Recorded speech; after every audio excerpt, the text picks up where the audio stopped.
Hello, my name is Peter Cinnamon, and you're very welcome to a podcast which is all about the Irish League, a league which is currently 2-0 up on our Scottish division counterparts if we're talking about high-profile manager approaches. That's right, Lawrence Tiernan Lynch is the latest boss to peek through the gap in the door of opportunity, but then slam it shut, as in the end, he rejects St Johnstone's longing advances. We look at that story and ponder what perhaps went into his decision making and ask if Lynch moving on from Larne is a case of when and not if. Elsewhere, the Swifts and Ballymena keep on riding high. It goes from bad to worse to pretty terrible for Carrick, and if you're struggling to sleep these days, might I recommend 90 minutes of football at the Oval. You'll have no problem staying glued to this slice of Irish League chat, as it's time for your latest weekly kicking match.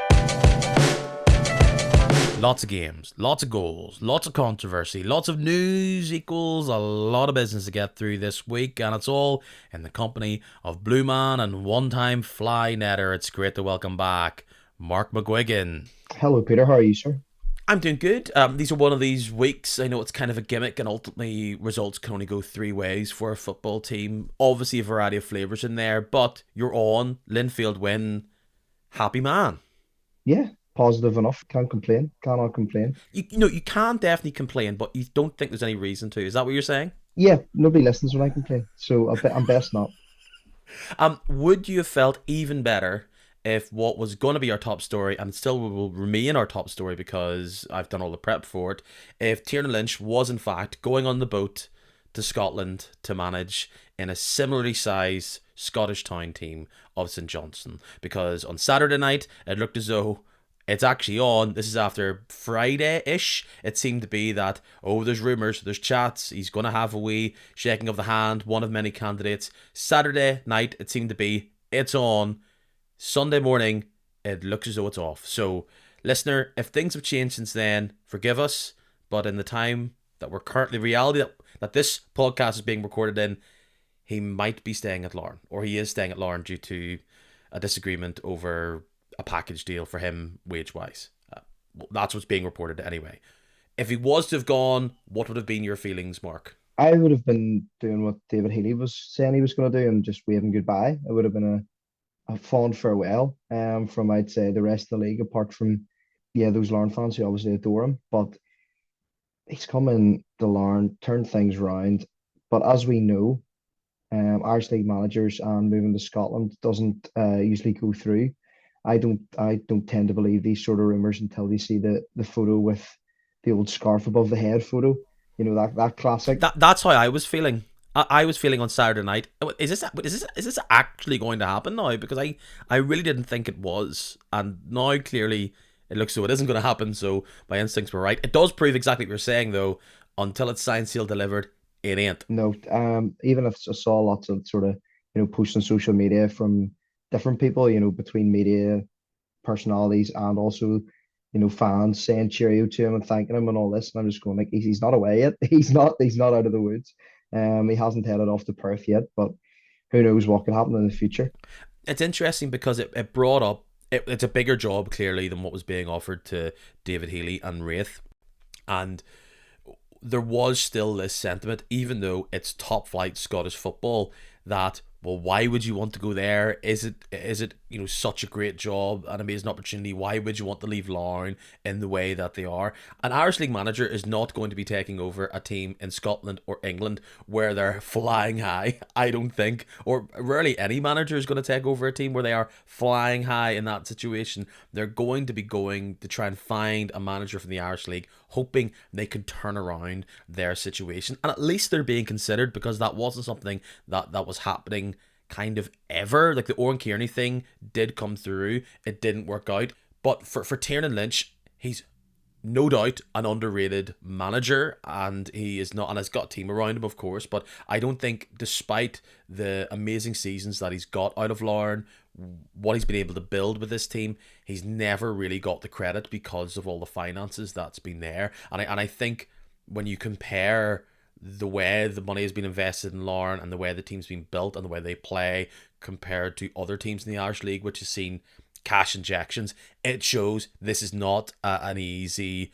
thing to do. It's pretty hard to sew that needle. So credit where credit's due here, and I think it's a rightfully deserved bit of attention he's got from the Scottish League. When it got so close, I'm surprised it hasn't went through.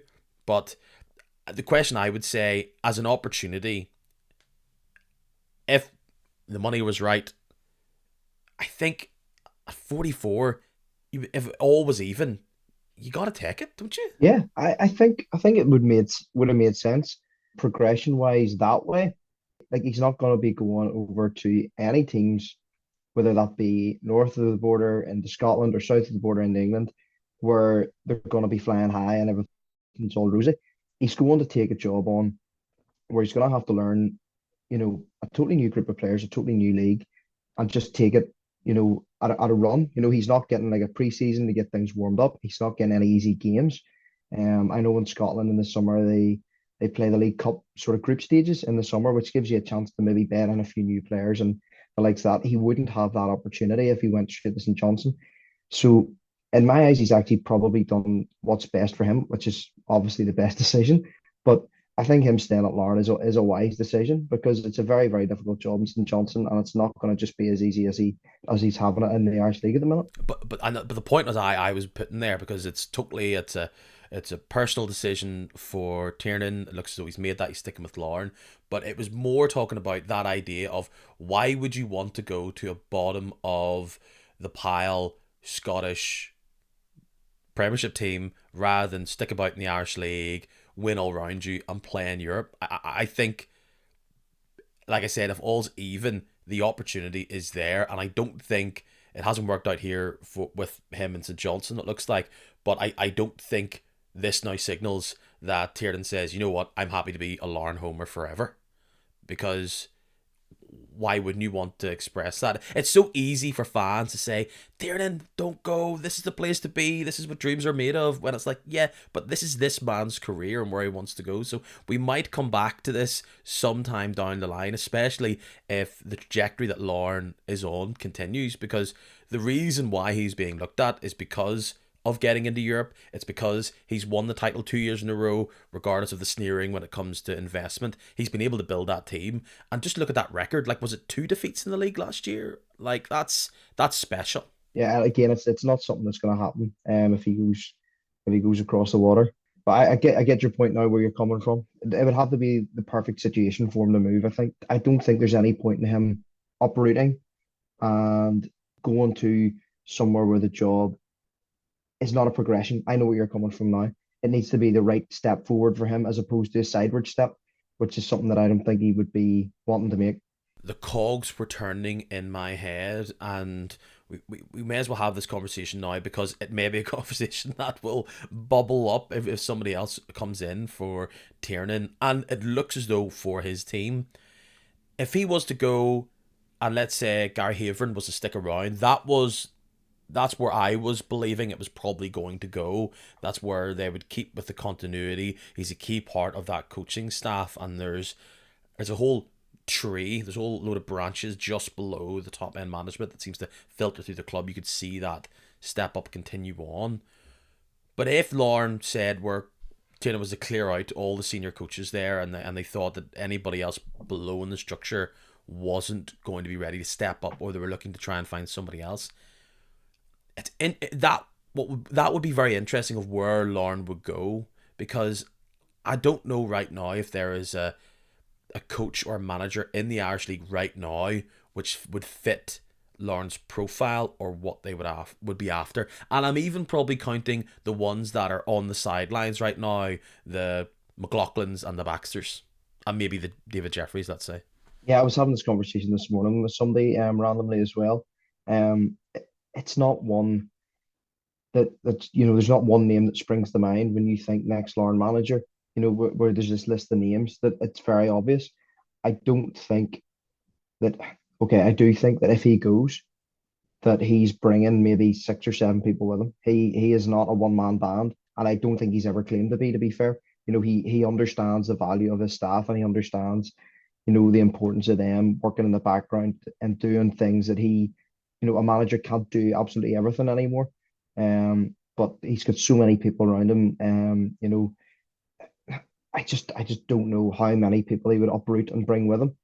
if it's 6 or 7, you're maybe left with characters that we might not even know from the sidelines. There's a random name pops up, and he's now the sort of interim manager for a little while, and then maybe get the job later on. The Baxter one's interesting to me as well. I just don't think he would either want to return to football in that capacity again, or whether that would even be a good step for Lauren. I think Stephen Baxter has to, he has to be held in the absolute highest regard across the Irish League for what he did for Crusaders over the almost 20 years that he was there. But his time, I would say, has gone in the Irish League. He's had his time. And I think he knew that himself near the end of his own career at Crusaders. I think he knew that project was coming to an end, which sort of maybe shuffled him out the door a little quicker than he would have liked. But it's just not one that brings an answer easily to mind. But I would say Kenny Bruce already has a list of people he would be targeting in case that Lynch move does pan off. You can see with other aspects of their recruitment there, looking about in pools, they have a network that reaches beyond the Irish League. And if you were to find an Andy Ryan version of a manager for Kenny Bruce, that's what he will believe that he'll be able to find, be it England, Scotland, in the Republic of Ireland, somewhere beyond. When you're in Europe like Lorne are now, you will draw attention from perhaps bigger names that you would expect, and you've seen in the League of Ireland some pretty big and significant names come there over the years and then use that as a launch pad to go back over to where they want to be and get their ambitions. So for Larne fans, I think that news on Saturday night, where it felt very, very real, a shudder of fear went through their spine of a reality where potentially they didn't have Tiernan Lynch. A few points from Larne fans that have got in contact. At the time, people were wishing him well, talking about how it's probably going to be a different skill set and management to try and go into the Scottish League. But we have seen, I know we're saying that the Owen Kearney experiment didn't work many years ago, but we'll have to remember St Johnstone, Steve Lomas was there, and then who replaced him? Tommy Wright. Now, Tommy Wright was there. Was the assistant manager there? He was there for 7 years after Steve Lomas went on, and Tommy Wright's last management job was with Lisburn Distillery, so he was able to go there, be very successful, take St Johnstone into Europe, and even get them to a Scottish Cup final as well. So I mean, they've seen this work before. Talking about the idea of moving on, Jay was tweeting in saying ultimately if he goes, we as in Lauren need to move very quickly. There's no time to get sentimental about it, and that was probably right. So we're not in that scenario. I think moving on from Lynch will eventually happen at some point, I would imagine. Like if he's still here 5 years from now, everything's going pretty well for Lauren, but it's at some point, this is not till death do us part. Management never is. So something may change there. So look, if we return back to Friday night and the game between them and Cliftonville, all this hubbub, rumour, chat didn't affect Lauren on the pitch. They started off poorly, weren't really up to it from an intensity point of view. They go 1-0 down, but everything changes in that second half. And I posed the question online, are Lauren getting a bit soft? I think they might still be at times, but they're getting victories again in the league. And there's a controversial decision thrown in the middle of it all, but again, Lauren fight tooth and nail till the end and walk out of Solitude with the 3 points. Yeah, I sort of thought once Lauren equalised that was maybe their old selves back again. It was going to be a case of if not who, it was just going to be when Lauren took the lead in that game, especially with a penalty and red card. You knew fine rightly Lauren were probably going to see that game out. I think Cliftonville, I think their heads dropped after they went down to 10 men, and I think that it all sort of unwound itself pretty unfortunately for those Red fans. It all sort of fell apart rather quickly after the decision had been made by the referee. But listen, Lauren found ways to win games. Given that penalty, they're not going to stop. Lauren are the champions for a reason, and ability across the park, regardless of a situation. I do think they have players who want to score goals and players who are going to take opportunities quicker than a lot of other teams. They've got finishers in Andy Ryan. They've got players like Paul O'Neill, of course, who scored. And when Cosgrove's coming up with that goal at the back post, it's almost an exhibition of how much quality Larne have from top to tail on that team. There's going to be players who turn up. Let's talk about the decision. Reds fans are totally dismayed by it. Even their managers calling out saying that they're not questioning the validity of the push that leads to the foul, but they were more frustrated. They believe, and they are right when looking back on it with a more clinical eye, that the push was outside the box. Watching it live, watching it for the first time, I thought it was a penalty. It was a foul. It's close to the line, and my view would be you give the referee decision to make. Technically, within inches, it's wrong, but you don't give the referee a decision to make there unless you push them. So in real time, I can't fault the referee for making the call. No, I mean it's a definite push from Johnny Addis as well. Like it's not even one he's been sly about or anything. His right arm just flies out right into the back of Andy Ryan. I'm not sure we even needed to make the challenge, to be honest. I agree with what you're saying that way. He's given the referee a decision to make, but in the league, we need to be seeing referees making the right call and being 100% sure before they make a call like this. We've seen it across the league already this season that there have been half-hearted calls. They needed that opening goal, Lorne, and I think in the second half they decided they need more width and they pushed those wing backs up higher. And it's not a surprise that it was from one wing back to another that cut through the Cliftonville back line. Sean Graham, he hasn't been starting week in and week out as they rotate, but I mean, I think that game on Friday shows some of the real high end quality that he has, the ability to run, dribble, hold off a player, and pick out a player with a cross. He has very, very tidy feet, and of course, Cosgrove is always going to give you that attacking threat on the other side. The second goal is classic Lorne. Bar, of course, getting the penalty. It's the long ball over the top quickly, and then you've got a foot race with Andy Ryan, or of course it would have been Lee Bonus. Now it's likely to be Lusty, and that they scored lots of goals last year. You can see why in that form, and you can see why, even though there was one man either side of Ryan, why Addis felt something needs to happen here to put him off, because we've seen this goal time and time again. That's the quality of Ryan. He gives you that out ball, he gives you that speed up top, and it's a real pressure valve reliever.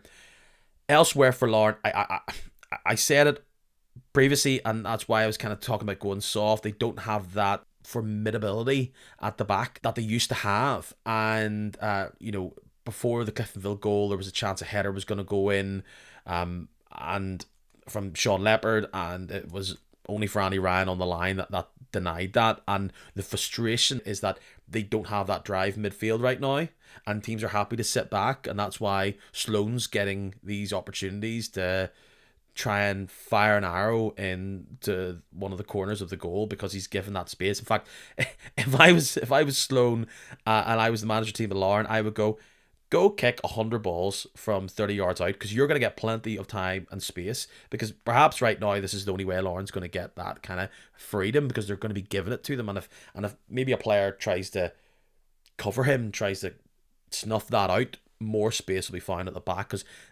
space behind a back line is something that teams are not giving Lauren. So another win for them, and they bit by bit go up the league. They've got a big task on Thursday. We'll talk about that, but let's go back to Cliftonville. That's 3 games without a victory now. Draw against Linfield, lose to Ballymena, lose to Larne. They're not particularly shocking results on paper, but it's starting to feel as though this season is returning back to the mean. They don't have that killer instinct up top, and they can be scored upon, and you're probably going to have runs like this throughout the season. I don't know if that leaves Reds fans feeling slightly resolute to what they probably feel is average play. I think that's a bit over the top, but there isn't the same spark and good feeling that perhaps they hoped at the start of the season. No, I think everybody last year when Jim Mitchelton came in had this pretty negative vibe about him. I don't think Jim actually got the respect he deserved at the start of last season. don't think I gave him the respect that he deserved either, to be honest. So I'm holding myself out against that one as well. But even look back a bit further, as you said, no wins in their last three, only one in their last five as well, losing three of those. You know, they beat Knockcall 5-1 down at Lakeview, but it just does seem like a return to this sort of average Cliftonville side that we're used to. But what I'm going to say is any team that has lost three of their best strikers is going to struggle the next season. So very difficult to replace the talent that they have lost. You know, we saw Ronan Hale's goal yesterday at Tynecastle for Ross County. What a goal! Back Even the back build to up for it. Scottish, yeah, back to Scottish football yet again here. But like a player of that quality missing from an Irish league team is going to leave a massive gaping hole as well. You know, they've totally missed his quality up front. I think they're also, you know, Rory Hale is only really returning now. He came on sort of maybe about 70 minutes in against Linfield up at Solitude. I think Chris Shields hit him a bit of a dig on the way through as well, which maybe hasn't helped his recovery. But players like that, when you're missing that sort of quality and experience in your side, it's going to be a very, very difficult one to recover from. But I don't think it's panic buttons yet for them, though. You know, they've had a very difficult run of fixtures. In this last five, of course, you know, a resurgent Ballymena isn't a team that anybody wants to face in the Irish League right now. So even that one, maybe classed as an easier game on paper, has turned into a very difficult game. And you know, a draw at home against Linfield isn't a bad result. It's not a loss, of course. You know, I just think Lauren have this ability to scrape. But they're 6 points off already. Linfield, if Lauren win their two games they have in hand against Cliftonville and Linfield, that'll also be 6 points that they are off Lauren. They're 4 points behind Ballymena. Like, if you're looking at those three are the top leading teams, calm yourself down, Aganismith fans. Like, right now, you are fighting for third if things don't turn around and you start going on a big run. So now that you have those games out of the way, Cliftonville, the next five games will be key on how their season will play out. Can they keep themselves on the edge of fighting for those placings when it comes to the title, hoping maybe some will slip out? And also, you want to get a bit of space between you and the other teams because you don't want to be panicking about Europe for the second half of the season, because that's something they'll want as well. So unfortunately right now it looks as though Cliftonville can't get it done in the big games, and that's will be their difficult task. We all know what they're trying to do and trying to knit this team back together, but the performances are good, they're fine, but they're just not getting across the line. Let's talk about Ballymena, because I was at the game with them and Portadown, and they're now on this 6-game winning run. That's amazing. You know, that is something that I feel only Linfield and Larne have been able to do. I don't know if they have done. I'm sure Larne have over the past number of years. It was really not pretty.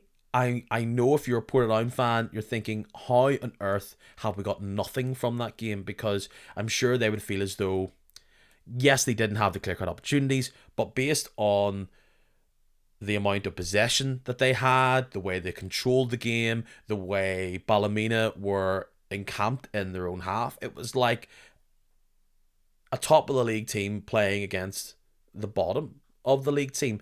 It was just pure dominance of the ball, and Ballymena were happy to sit back, especially after nicking that goal just before half time.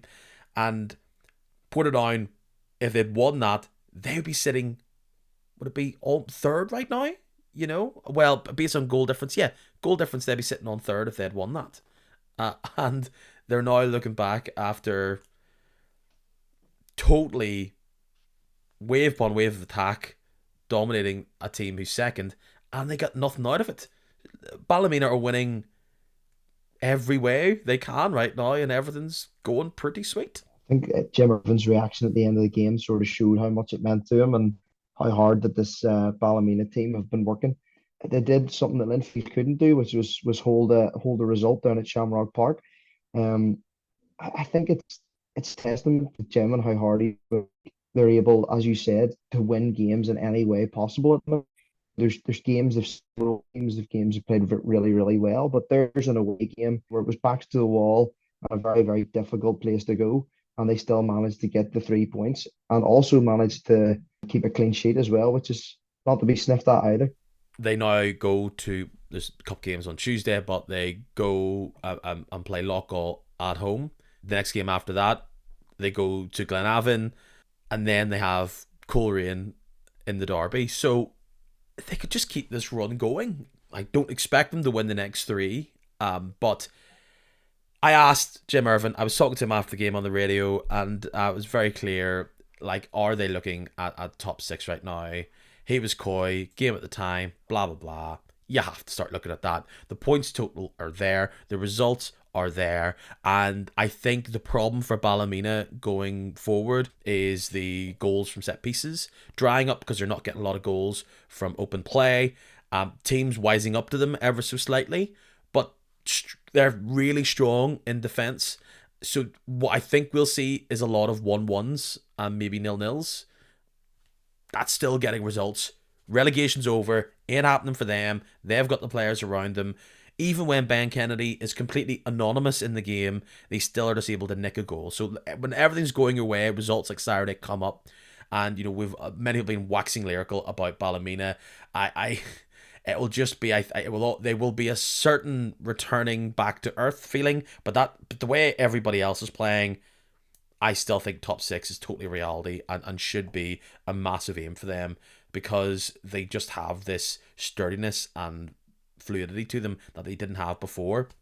I still have to give Portadown credit. I know their fans were frustrated and baffled that it still stayed at 1-0 because ones that were talking to me at halftime were saying this game won't end 1-0. It did, but I can see why they were coming. I felt the same way. I think this game's not going to end this way. Portadown will sneak through. They couldn't. Many fans were just frustrated by what they have up top not working for them.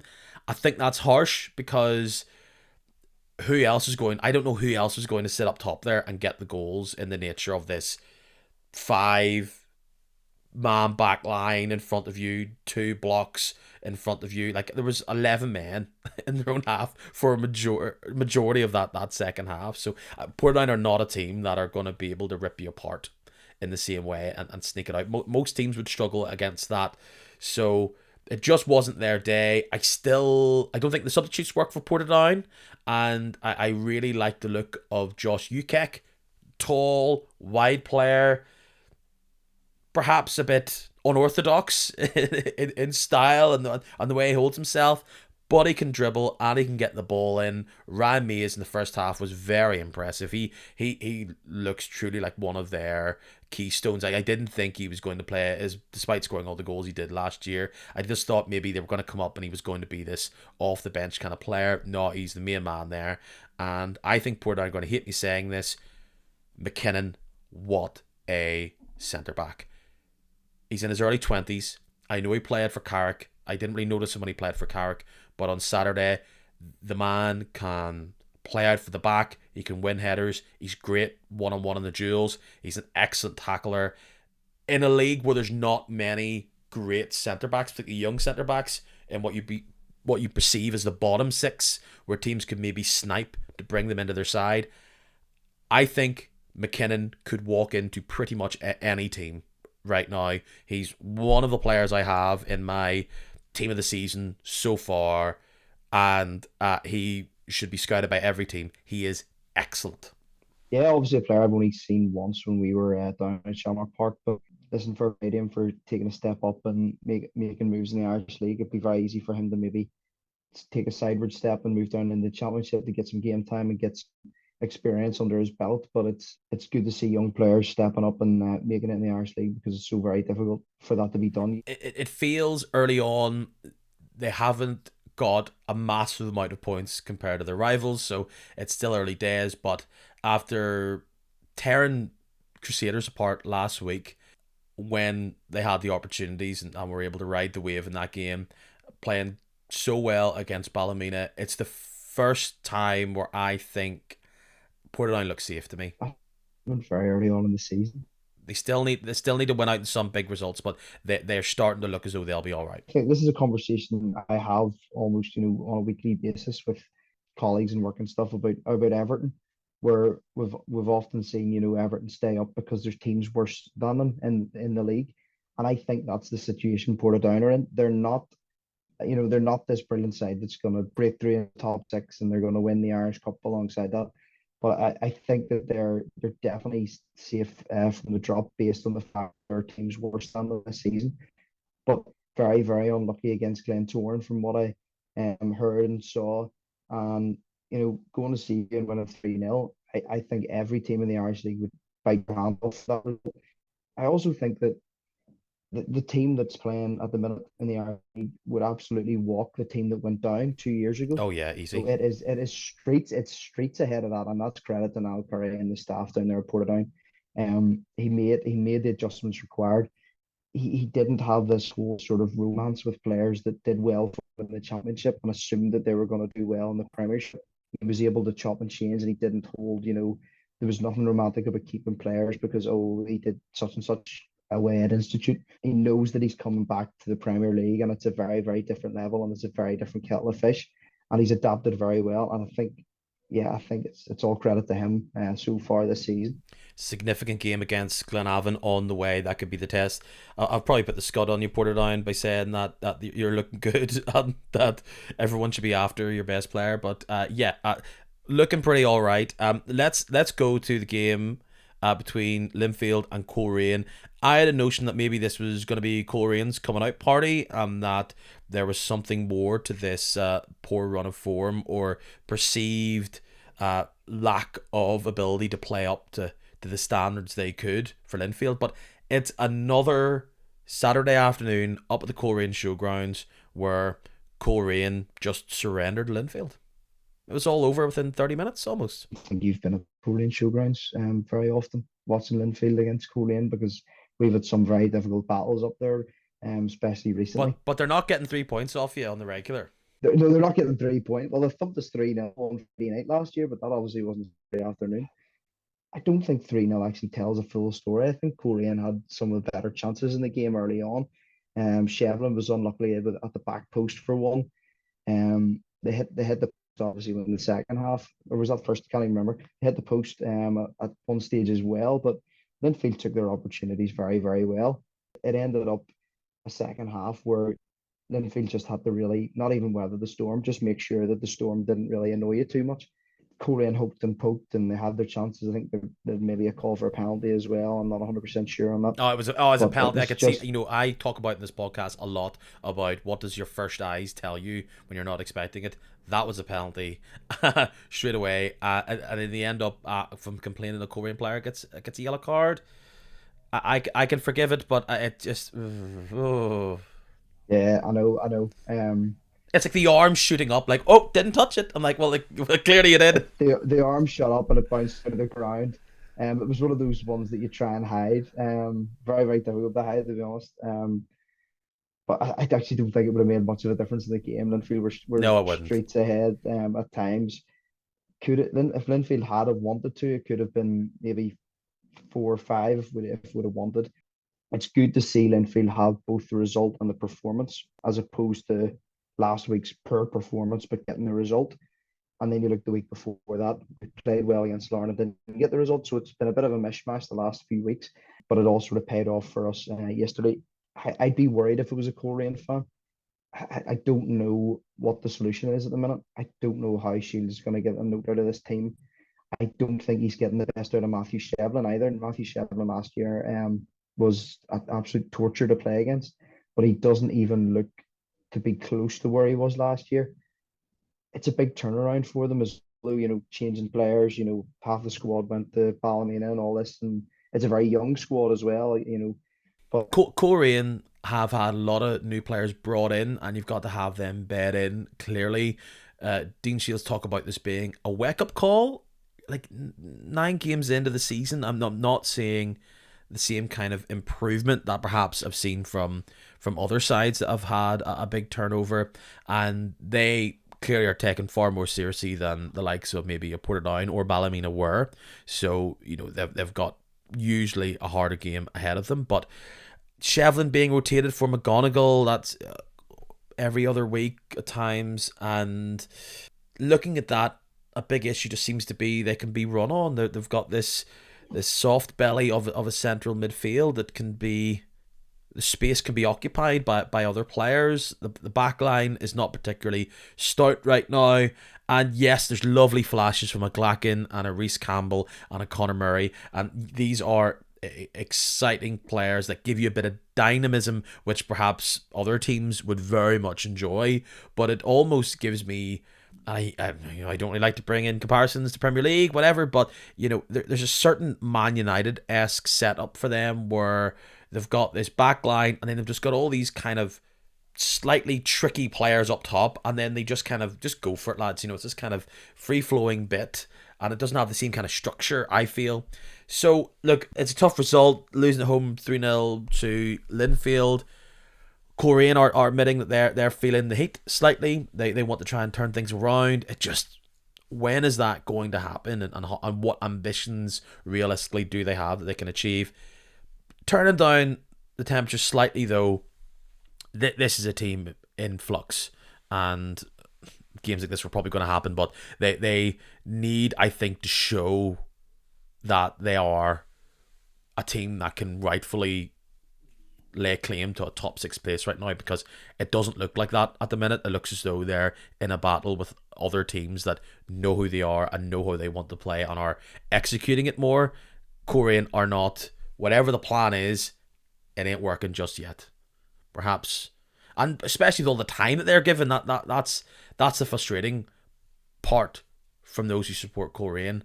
When we have the time to do it, why aren't we looking like we're putting that to good use? I want to bring up Dugannon against Carrick now, because one, great result for Dugannon. I thought they were always going to get it.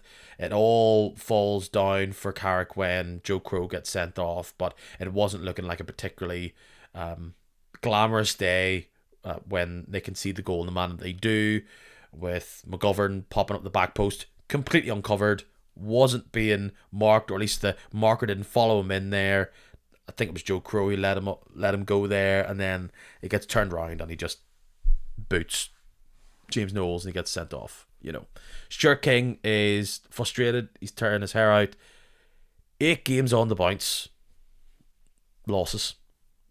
Where's the end? That's your question. You're gonna have to stop this slump somehow, and it's gonna have to end pretty quickly. But I don't know where the answer is as to where this is gonna come from Carrick. Now, Windsor Park last week, obviously, I had the displeasure of having to watch that mess. They looked like a side who were organised. They looked like a side who had a clear defensive outline and a clear plan. Now, that plan being sit back as far as you can into the box and just give the chances to Fitzpatrick, who might not take them.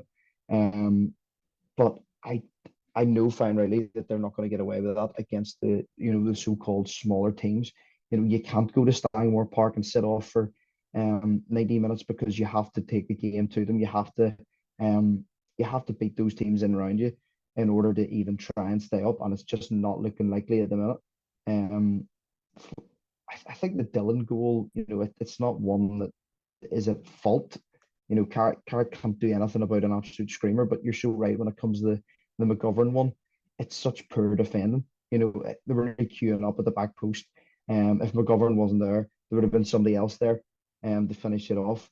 And Joe Crow's decision making just seemed so silly. It was from nothing as well. It's one of those red cards that just seems totally needless as well.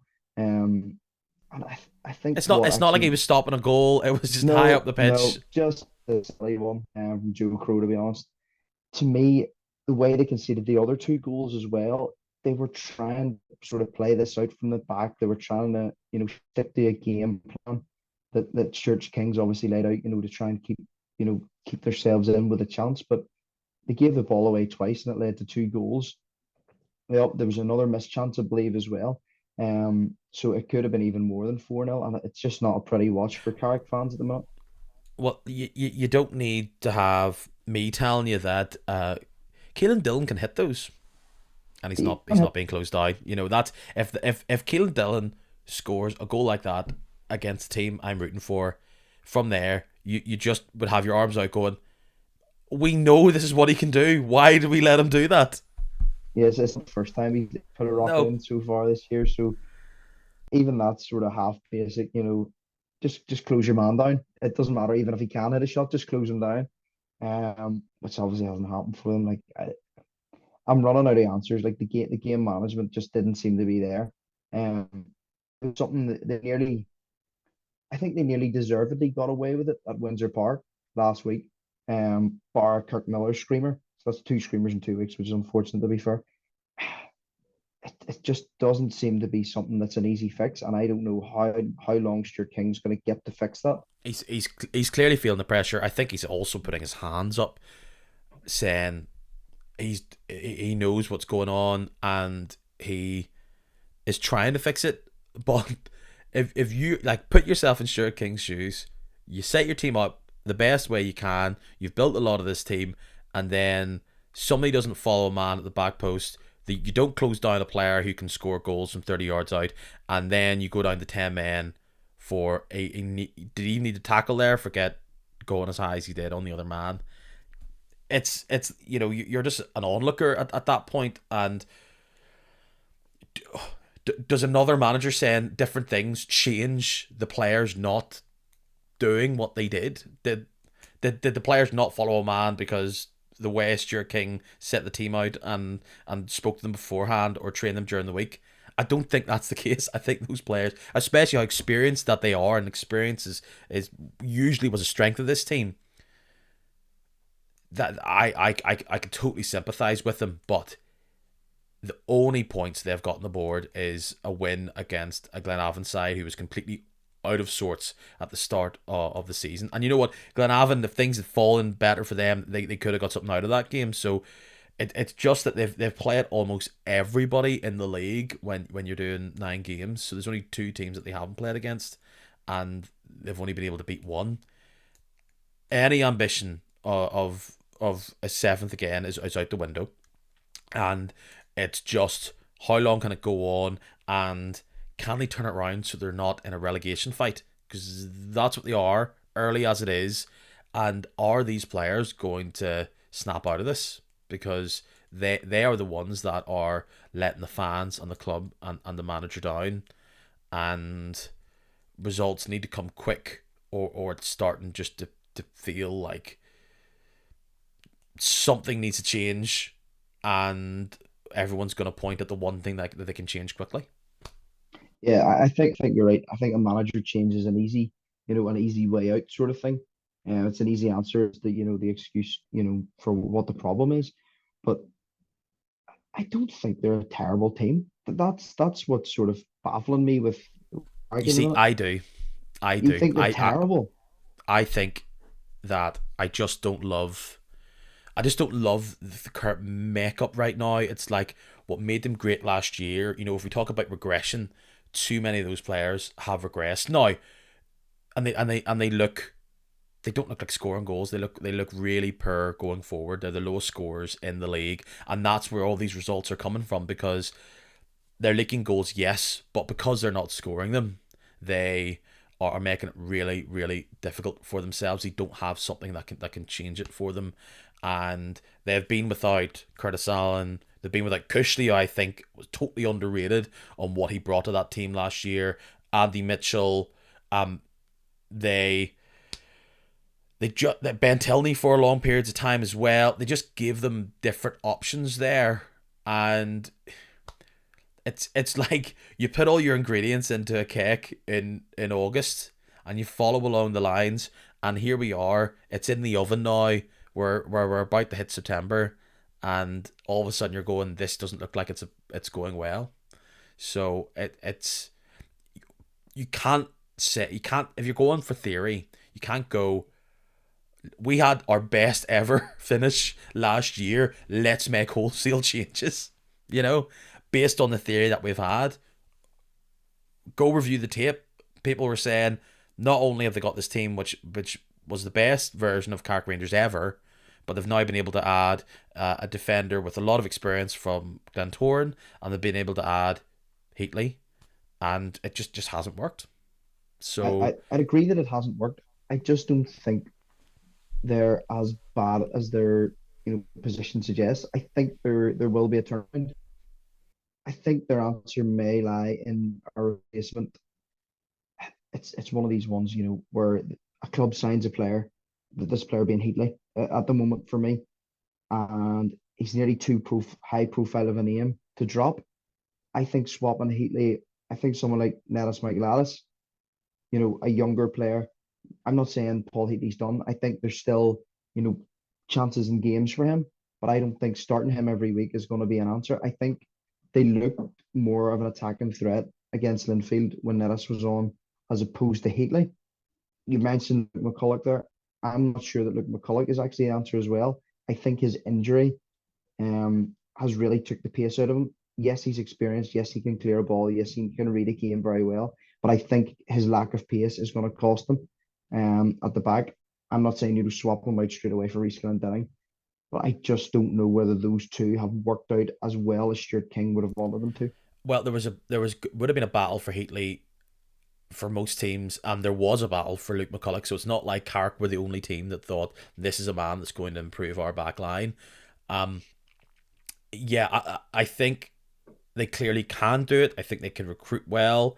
In January, it's about trying to get something going between, like, it's a long time to January really, because you've got 3 months. So it's about trying to turn around what you have here or now. Try and get players fit. Try and get players that were so key to you last year in Danny Gibson back on form. But and we're talking about hot seats right now. Stuart Kings is on fire. But he is working hard. He's putting the time in, and I think it just shows you how difficult this league. It's how competitive it is. And if I can use another probably stupid and outrageous analogy, it just feels like they're trying to paint the room, but the window's still open. They can't get the progression that they want until they stop conceding goals, going down to 10 men, and all, or doing silly things. Like I saw them against Loughall. They were doing all right until they just conceded 2 corners that were identical. So when you make big mistakes like that, you've got a mountain to climb. And right now, they don't have the players up top, or the players who were performing last year aren't performing now, to kind of get that change. And look, they changed it. They put was Forsyth kind of high up, and it seemed to work for a bit. And so yeah, let's also say for Dungannon Swifts, they have got the recruitment right. They have got their style of play down to a T. And as we approach the first rotation around the sun of 11 games, let's say, where you've played everybody in the league, they're looking great, aren't they? Like, if they can keep this up, and especially at Stangmore Park, they are so good at Stangmore Park. It is truly a difficult place to go, and they're making everybody feel the pressure there. 17 points from 10 games, 5 wins, 3 losses, 2 draws. The fixtures might not go for them in the next few rounds, but again, they look excellent. I think last year I kept saying to everybody, Dungannon are really good. Dungannon are really good, and no one would listen to me until this year, where it's actually turned out Dungannon actually are really good when they've shown it. Dungannon gave Linfield some of the biggest scares they had last year. Some of the best performances by away teams at Windsor Park were by Dungannon. You know, they gave us so many scares that we didn't really need to have. And I think they've even, with Rodney McAree coming in now, they've now got their very, very best, the very, very best they can out of this bunch of players. I think you're right in the fact that it might regress a wee bit. It might slip away, and they may not be able to keep up with this pace. But the way they're going at the minute, fair play to Rodney McAree. He's a man that knows that club inside out. He's a man that will pull players to that club that maybe would have had second thoughts about moving to Dungannon Swifts. And I think he deserves all the credit for what's going on. He's got that team just singing off the same hymn sheet, and it looks so good. And results like that, a 4-0 for Dungannon, don't actually usually come around very often. A Dungannon team scoring 4 goals never really happened. Um, Fair play to him. Fair play to those players who have obviously worked hard for him and are really getting behind him in that project. Lobby some Adam Glennie. He's ready. People have to be sniffing around him. I don't think there's a scout that wouldn't be sniffing around him. You'd be stupid not to. It's great. And they took the right bet on McGovern. Every time I talk about Dungannon, I'll talk about McGovern. he's getting the goals, and he's helping them be third right now. Let's go to East Belfast, 0-0. When your manager is saying the fans should probably get their money back, you know it wasn't a good day. Glenavon are probably not getting enough credit for how solid they've been and how they set themselves up. They're the draw specialists right now. Very few people are penetrating them with a lot of success. And Glentoran never looked like they had many great opportunities. And the one thing Glentoran lack is something to do, a bit of width. Where's the width? Where's the tricky play out wide? They just look so meat and potatoes football. They just don't have the kind of excitement that you need to break these teams down, and they just, every game is just huff and puff and no real plan B that's effective. Yeah, I actually, have a couple of friends who are Glentoran fans, and they're all just sort of in the same boat of frustration and almost like it's not going to be a good game every time. Every time they have to go and watch their team play, it just doesn't seem to be something that's going to come to an end very quickly as well. I don't actually know what they were expecting this year. To be fair, like, it's not like we're flabbergasted that Glentoran are slightly undercooked. The writing was on the wall for the Glens this year. It was going to be a transition season. Um, you know, they tried to do the transition season last year with Feeney, and obviously that didn't work.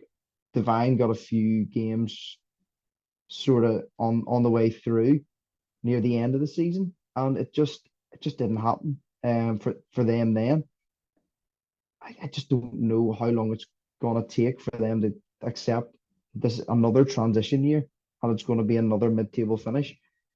I, th- there's a few players in there that would obviously make up a good team, but I just don't know what the answer is. But it's the same issue that Glentoran seem to have had over the couple of years. It's not like we There's have been this. maybe 4 or 5, yeah. It's not like we have this like fruit bowl of green bananas ready to bloom into these great players. It's once again this kind of odd mix of players that particularly don't complement each other, doesn't create like a clear formation or style of play. You know, Bobby Burns would have got them out of a hole every once in a while, and you mix in kind of some great attacking talent that were on fire. But you know, you go up against the Glenavon team at home who were happy to sit back and get you on the counter.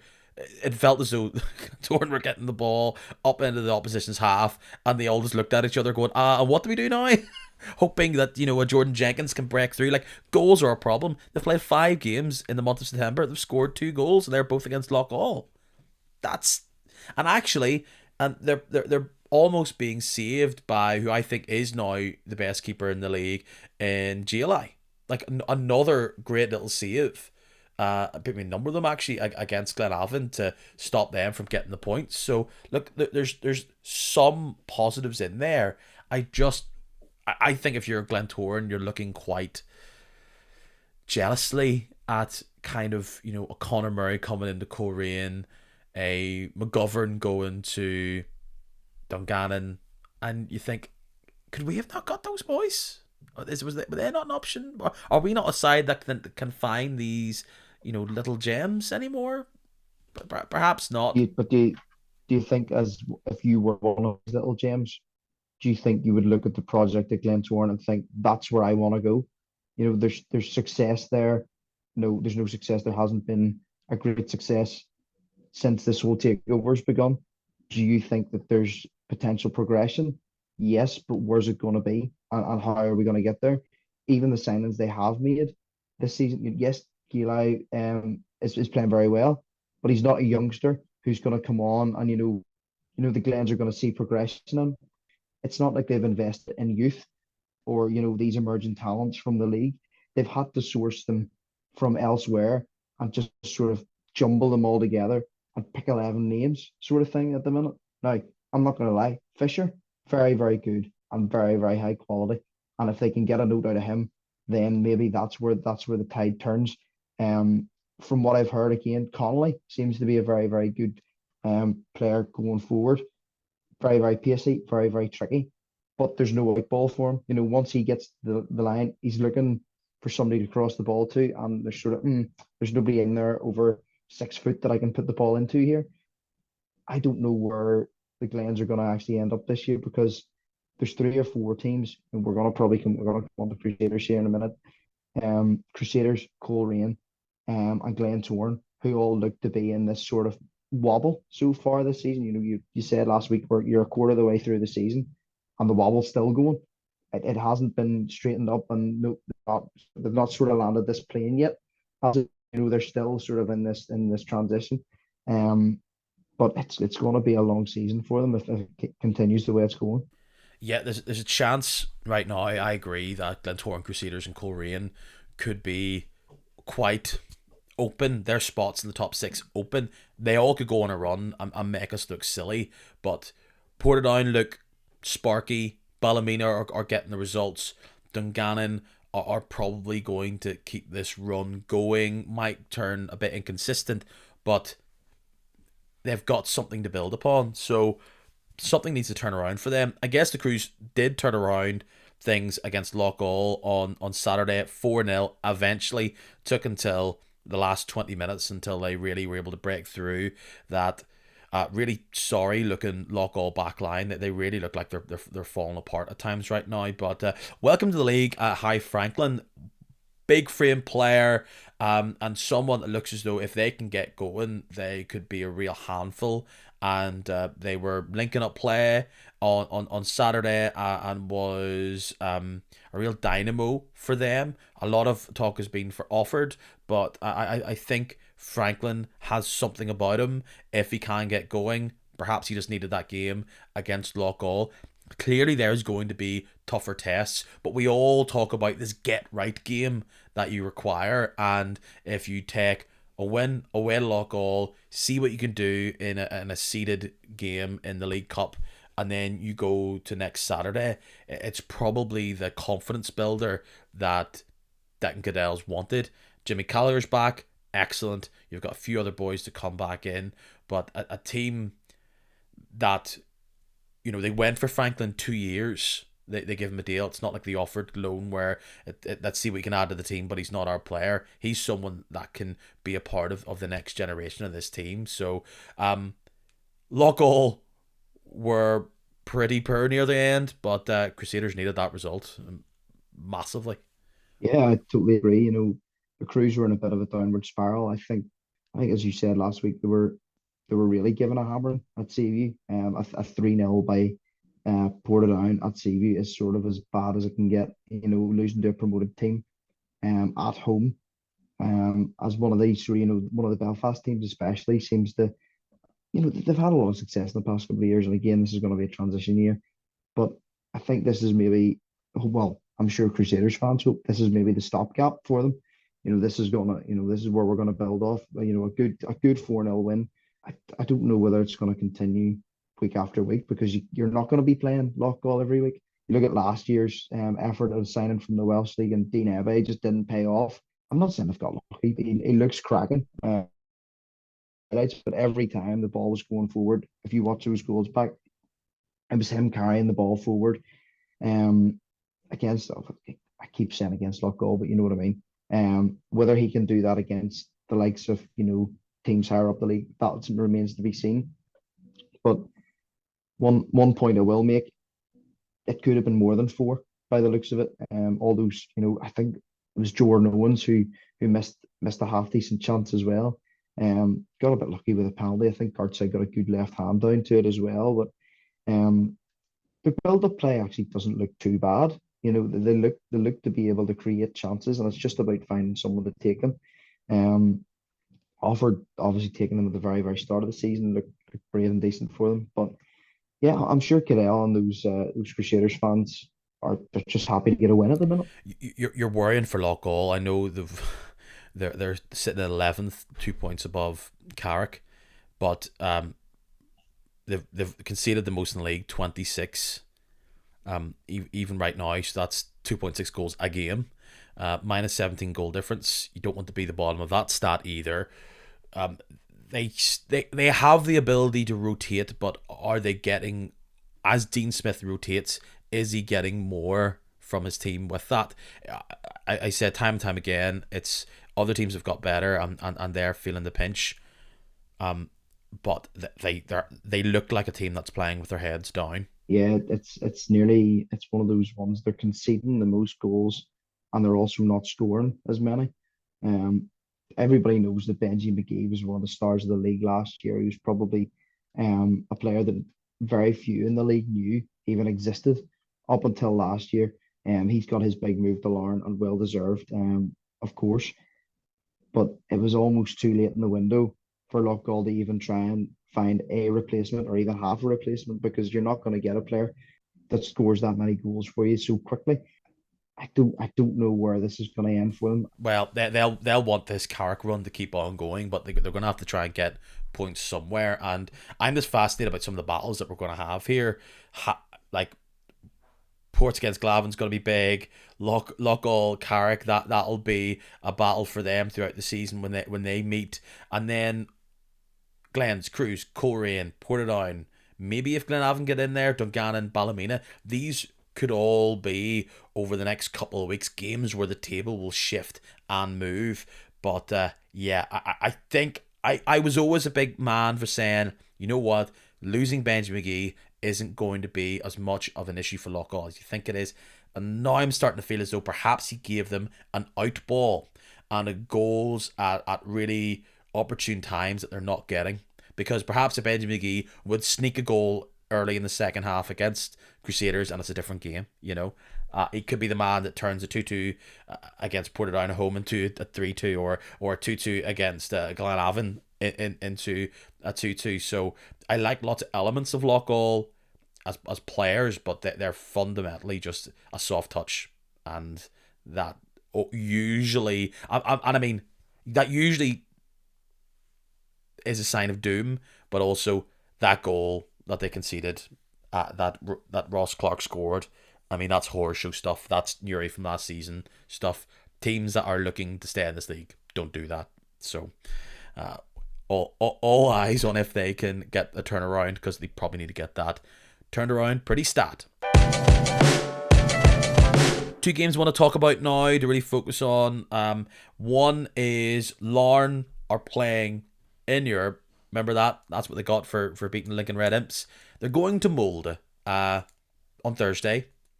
So, I mean, 2-0, that probably would be a good result if they only keep it to 2-0. I'm not. Like, we're not expecting them to sneak a result here. You never know. You do never know. I mean, I'm not a connoisseur of Norwegian football, but Molde are certainly a more experienced side in everything, every way than Larne, really, aren't they? I don't see anything other than, it's one of those ones in Europe. If we keep the score down, we're doing well. But I'm sure fair play to Larne for getting there. I am obviously very, very jealous of that. I feel, I feel obliged to say that it should have been us, should have been me, sort of thing. I could have been a contender. Yeah, it could have been us, could have been us. And it's just the eyes flash back to Cammy Palmer, who's still not forgiven. This still not forgiven in parts of South Belfast. But anyway, I don't fancy it at all for Larne. I really don't. I do fear for them. No, I kind of feel as though they're not as tough at the back as they used to be. They've been overawed at times on this European run. I know they've got through. I'm not trying to pour cold water on it. I'm just saying that they can get caught, and a big old trip away, first game, perhaps all that nerves and excitement will get them up for a big result. But this is a team who are the highest goal scorers in the Norwegian League. They're third right now, on a decent run. And I just think they've got the experience, and Larne, if they can 1-1, 0-0, crazy, but it's the goals, isn't it? It's like not conceding and sneaking one out there. It'll be a great experience to view it. I think they're playing in the League Cup on Tuesday, so it's going to make a be nice, like a B team play of that, and then I actually didn't realize they were playing in the League Cup as well. I assumed that game was cancelled. So like they're playing against Welders. Oh, wow. Tough game there.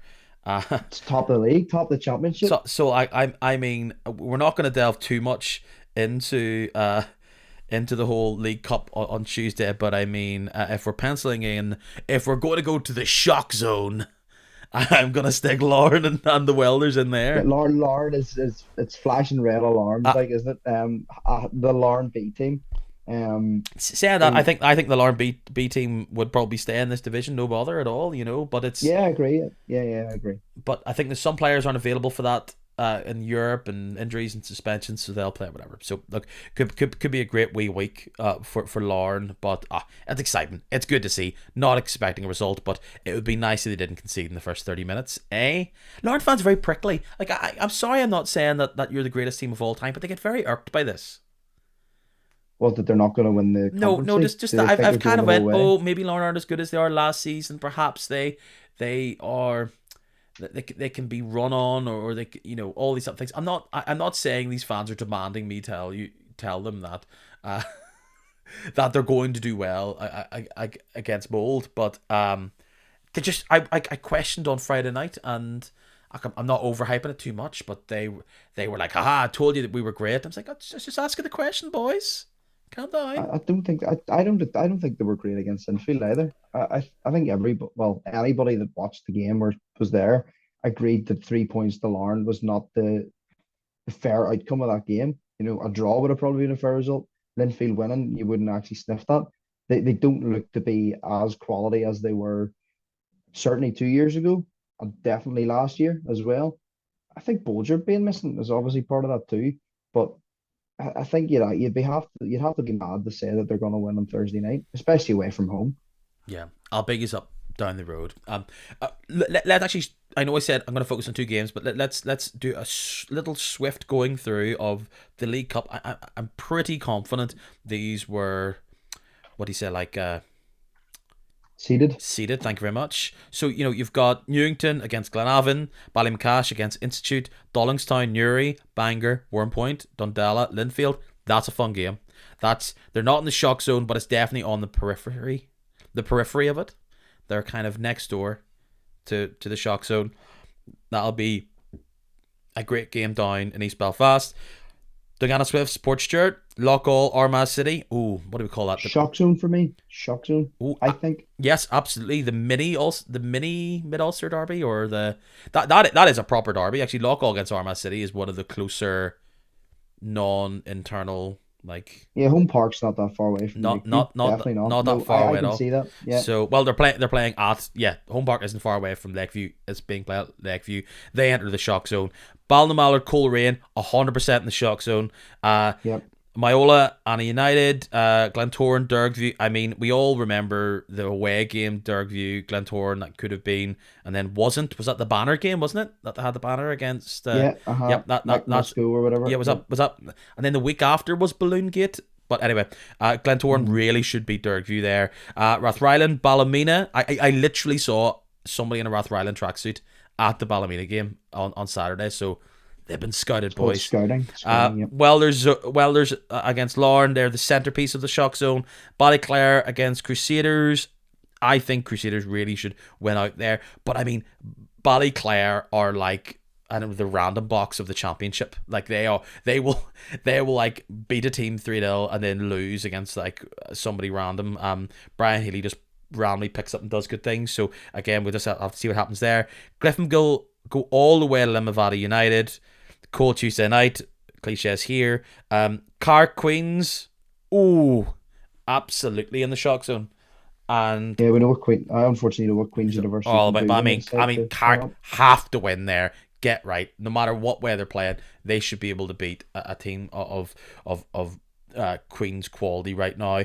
Port's Ards, it's returning to the Curry Bowl there, and yeah, I mean, there's a few ex-Portadown players. Did Zach Barr not go to Arts? So I mean, I believe so. Yeah. so we'll have to see. I mean, that. I think that's a kind of, if you want to bounce back after that Ballymena game, here's the League Cup. But let's talk about Ards might feel sorry that they came up against Portadown at that time. That'll be an angry Portadown team, I think. Well, they're going to have to show it because it'll be down at Shamrock Park. So again, that is in if we're talking about the shock zone, it's definitely in the tough place to go territory. It's been that way. Albeit results probably don't say that rings true. But look, let's go for it here, right?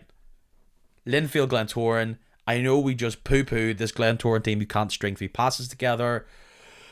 But you gotta be nervy. Ultimately, anytime you play against Glentoran, they'll raise their game. But yeah, you just have to get into an early lead and just not even let the pantomime begin. Yeah, it's about being sensible with this game for Linfield. I think a sensible performance for Linfield ends in a victory. Anything silly, a silly mistake at the back. I don't think we're great at the back, to be quite honest. I think we're a bit ropey, to tell you the very truth. Uh, a slip or a mistake from Chris Shields or Whiteside could end up with somebody running through. I think a sensible performance, as I say, for Linfield leads to a Linfield win. Anything other than that, with errors or mistakes, you're opening it up for Glentoran to come and really make a mug out of you. Um, and we saw it a couple of years ago. The Glens came to Windsor Park and absolutely hammered us 3-0. We were playing quite well at the time. The Glens are obviously, that was the crest of a wave for the Glens at that stage. Um, but it always, no matter when we play the Glens, I always get worried that something silly is going to happen. So I just hope that a sensible outcome happens. The worry, 100% for Linfield, is that they just don't push on early. Because see, if it's 0-0 at half time, 0-0 with half an hour to go, and it's all this deep ball, Chris Shields at the base trying to pick out players of the 40 yards in front of him. That's where you get into another header away, Glentoran hanging on, a random Jordan Jenkins running up the other end of the pitch and doing a lusty. That's the concern. You need to Yeah, get in, exactly. put the chokehold on, and get the goals. Tell me about Charlie Allen. He's been fleeting in what I've seen.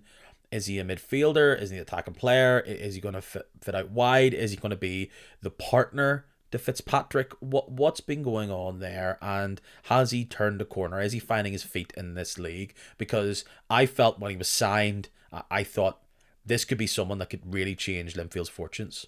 For me, he was man of the match against Lauren when he was playing in the 10, as his number suggests. He is absolutely phenomenal in the 10, and he played very, very well there. David Healy saw that and decided to move him out wide. Um, and he was just totally lost. He is an excellent player, and I have no doubt that he has a wonderful future. Wherever he goes after Linfield, or as long as he stays at Linfield, but he has to be played in the correct position. As a 10, phenomenal. Gets lost out in the wing because he is fast, but he's not quite that sort of instant speed that the likes of a Kirk Miller or a Joel Cooper offer you. So tell me this: that's a 4-2 is Shields and McLean, Allen at the 10, Cooper and Miller either side with Fitzpatrick up top. Is that the ideal? That's the ideal, but we don't have any centre halves at the minute. So at the minute, it's a 3-5 something one. That's really the way it's going. I think it's a 3-5-1-1 nearly. We don't have two out and out strikers. Fitzpatrick also went off with a knock on his elbow, 15 minutes into the game, on Saturday. So I don't know how that's going to look, but we've had a few different sort of variations on wing backs recently. Ewan East as a fullback is very, very good actually. Surprising, but with Sam Roscoe being out, he's having to cover and be sort of a left or right hand centre back with Whiteside in the middle of those and Shields or himself, either side. And then the wing backs. Sometimes Cooper and Miller have ended up on the same side of the pitch, which is something that's a bit of a strange watch for me.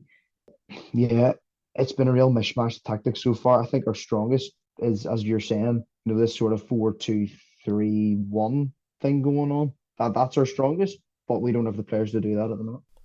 Like, I know they have played together. Please don't pretend that fans out there that I'm saying this, but it feels like Healy doesn't love McKee and Fitzpatrick together. That's been tried, and that perhaps is not a thing that he wants to go I don't forward think it's with. been tried enough, to be honest. I think Chris McKee almost gets shoehorned into whatever position that the person he's replacing is in. He gets shoehorned into a 10. He's not a 10. He gets shoehorned into a number, sort of the old school number 9 striker. I think him and Fitzpatrick would work quite well together, but then one of them gets a knock in a game, and then you look to your bench and, oh, where's Ethan Devine? I'll flip a send him on loan to Ballymena. Oh, we've got no other strikers. So that's the stage where we're at. McKee's took a knock, and Fitzpatrick's now took a bit of a knock to his elbow. So we're now thinking, who's our striker going to be on Friday night? And it's possibly looking like Joel Cooper through the middle. That's the solution that was brought forward on Saturday. Where's that Reesenet hype? Come He's on. just not getting a chance. Not getting a chance. So yeah, it's actually going to be a really tough game on Friday. Yeah, like they did hold off Lauren until they didn't. Like I said, GLI is a player that I really like. Some big saves. He is about 8 foot tall, so it does help. But I mean, he's got something going for that team. It's just, is this going to be the big game where Sule appears, albeit he's been underrated, I think, a lot. Conley has this game where he just rips East apart on that right slash left hand side. Does Fisher run away with it? Can all these other players stand up? Is it a kind of a time for Jay Donnelly to do his thing this season, because he hasn't really properly announced himself onto the league this year? Look, Glentoran have dangerous players, but they never just seem to go for it week to week consistently and all at the same time. So uh, there's a lot of hype about the likes of Vid and others, but there is a chance that they just forget how to defend, and it all comes crashing down. So I think this is 2-0 Linfield, but I can very be easily convinced 0-0. Yeah, I think 0-0 is probably based on what I saw injury wise. I think 0-0 is a very wise decision to make. I'm going to go for this as well for Ballymena lock all. If you believe me, I'm going to say 0-0. Not sure. I think Ballymena have it on them. I think it's Ballymena 2-0 for me. I think what we saw, as we have already discussed, Ballymena going forward in a home game is very different from Ballymena going forward in the away game. They looked sort of backs to the wall on Saturday at Shamrock from what I saw. And if they get through to that sort of lock goal defence, if you could call it a defence, I don't think it's going to be any problem for Ben Kennedy to score a goal. Now, his goals have come from, a flick on and he's running onto it late on in a game. But I think he's also got the ability to, pull something out of the bag for them, which could be pretty tasty for them if it works out. So I'm going to say 2-0 Ballymena. Tiernan Kelly will be like barely 3 inches away from Ben Kennedy at all times. Lockall will do what Ballymena eventually in the second half tried to do to Portadown, and they'll be going into this trying to hold on. Lockall will not be playing this opener style of football that they have previously, so I think they'll fill that back line, and they've had a bit of experience. Like, they did all right against Lauren, but albeit Lauren didn't get up to fourth or fifth gear in that game last Tuesday. So I am going to be bold and say 0-0, just because I've seen Ballymena struggling in open play, and I think Lockall will know the assignment. Everybody back, and maybe a Wade or Alberto Balde drags the ball up pitch and picks out either a Jay Boyd or Nathaniel Ferris. I'm actually going to go for exactly the same result for Carrick against Cliftonville, only because it will be everybody up for it down at Taylor's Avenue, never being particularly a favourite place for Cliftonville and their style of play. I can very easily see Cliftonville ripping shreds out of Carrick Rangers, happily defeating them over the top. But I imagine, similarly to Lockall, knowing what they've got up against Ballymena, Carrick will definitely try to keep it firm, plenty of bodies at the back, and hope that a Gibson or a Heatley or maybe a Michaelitis can burst through and get the goal. So a 0-0 or 1-1 there. Do not be surprised. But in turn, everybody's going to predict Cliftonville 3-0, and I'm not going to be shocked if that is the situation come 5 o'clock on Saturday. Yeah, I can't disagree with you. As I said earlier on, I think Carrick were organised, certainly against Linfield. They know what they're doing against bigger clubs. But I just think that there is that mistake in them, softness at stages. I think Cliftonville will pounce on that. I don't think it's going to be a runaway victory for Cliftonville. I've gone 1-0 Cliftonville for my sort of safe bet on that one. Cruz, Coleraine at Seaview. Got an inkling one way or the other? Draw for me. Neither team, neither team either defensively impressive or attacking form impressive. Um, just a real. I think it'll be a tough watch for fans on Saturday. Neither team really look like they have either a style of football or a passion at the minute, to be quite honest. both look sort of out Who of sorts would maybe be the best way. who's going to take that game by the scruff of the neck? Because There's no player that in either team where you say he'll pick the ball up and get the heads together and get everything sort of calmed down in the middle of the park or something. There's no player for either team I think can do that. I think as a Korean fan, for a Korean fan, in their head they're thinking somebody with the experience like Glacken or something Mhm. might have a bit of steel about him and calm things down. But I don't think he's actually got the attitude to do that, especially at his old stomping ground at the CV. So it might get to him, sort of thing. But I just don't know a player that would grab that game by the scruff of the neck and haul their team to a victory. I think Ross Clark can do it. I think maybe Jonathan O'Rourke can do it from deep, but that's very difficult. Shevlin or McGonigal will want to try and do it, but they can often feel very, very isolated up there. So I would be favouring a Crusaders result there, but I do think it'll be 1-1, 2-2 maybe. Yeah. Just because neither team will want to lose. Neither team will want to No. lose. It's one of those games where I don't think there'll be late goals, if I'm being honest. No. So what if I could this could be a famous, oh my goodness, it was 4-4 by in the last 10 minutes, but I mean whatever the score is at 70 minutes, I probably think that's how it will end. Glenavon Portadown, I mean, this is your chicken ball half and half, I don't know, salt and chili chicken. This is your spicy boy of the weekend, I think, outside of Linfield Glentoran. This is quite good. I like this game a lot. It also has the potential to be 0-0 though. I feel that there's maybe a bit of fear in either team. Both teams like I've never been at a match where I didn't realize how much both teams hated each other until I was actually there. Like they really, really don't like each other down that part.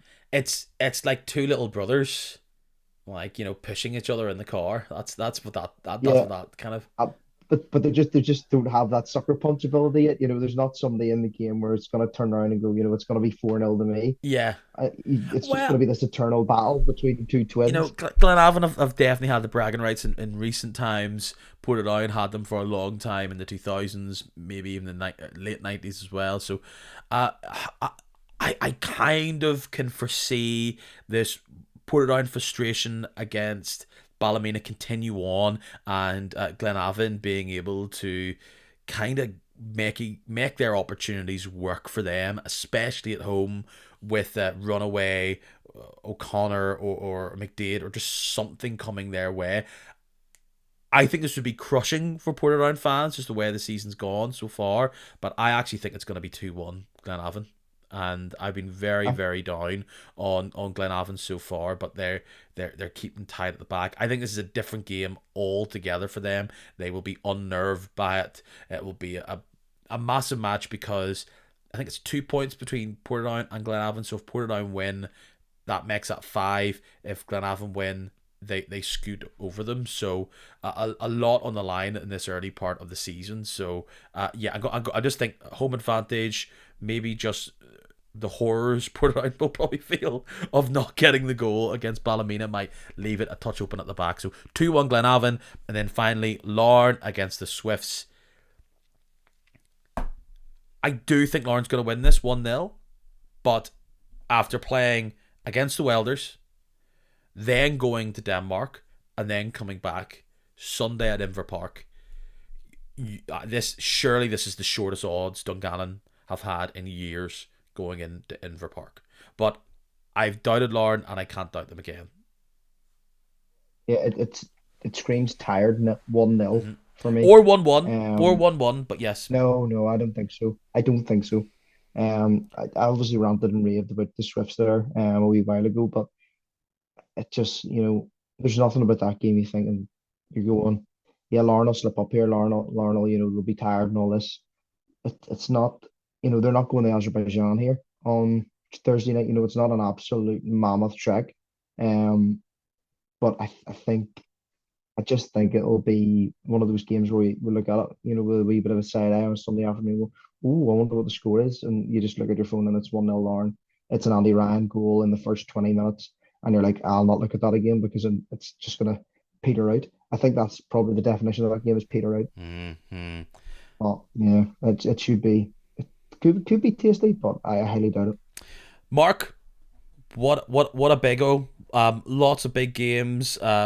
We'll see how the next week plays out, because there'll be cup games in Europe and all the lead up to the BelClassico game between, I almost slipped the old name for that game, Linfield against It's not Glentoran. Big Two anymore. Not anymore. It's just so aggressive. But yes, Mark, great to have you on. Hope you're keeping well. Where can people read and see and hear about the things that you do and love and have feelings about? Yeah, mostly ranting about Linfield on Twitter.